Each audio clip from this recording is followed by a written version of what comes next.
Silchar Ramakrishna mission Sevashram के 100 वर्ष पूर्ति के अवसर पर कई विद्यालयों में जागृति अभियान कार्यक्रम चलाया जा रहा है। इसी के तहत रामकृष्ण मिशन सेवाश्रम की ओर से स्वामी वैकुंठानंद जी महाराज की मौजूदगी में चीलकुड़ी गुरुकुल आदर्श विद्या मंदिर में विद्यालय समूह में जागृति अभियान कार्यक्रम संचालन किया गया। इस कार्यक्रम में वैकुंठानंद जी महाराज छात्र छात्राओं को संबोधन करते हुए उनकी मानसिक व शारीरिक विकास के ऊपर आलोकपात किए।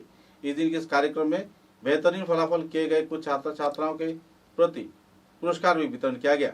इस दिन छात्र छात्राओं के बीच कला, रचना व क्विज प्रतियोगिता का भी आयोजन किया गया, जिसमें पुरस्कार वितरण कार्यक्रम में स्वामी वैकुंठानंद जी महाराज मौजूद थे।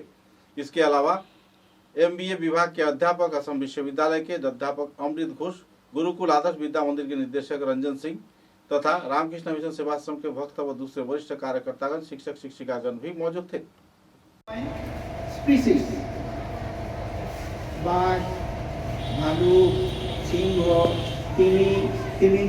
এরকম লক্ষ লক্ষ স্পিসিস আছে অ্যানিম্যাল কিংডমে, কিন্তু সব থেকে পৃথক এই আমরা মনুষ্য স্পিসিস। কেন পৃথক?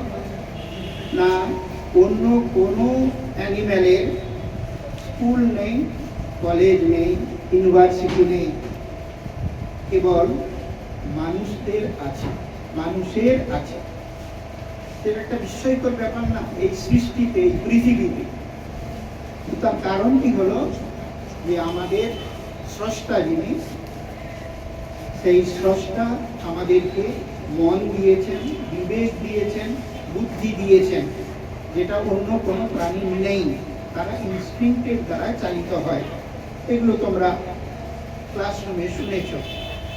তো এখন আমরা একটু বিচার করব যে এই যে মানুষ শিক্ষিত হওয়ার সাথে সাথে নিজের মনকে, ওই যে চাষ, জমিকে যেমন চাষ করলে তা থেকে ফসল পাই, সেইরূপ মনরূপ জমিকে চাষ করে মনোরাজ্যের ফসল স্বরূপ আমরা কি পেয়েছি?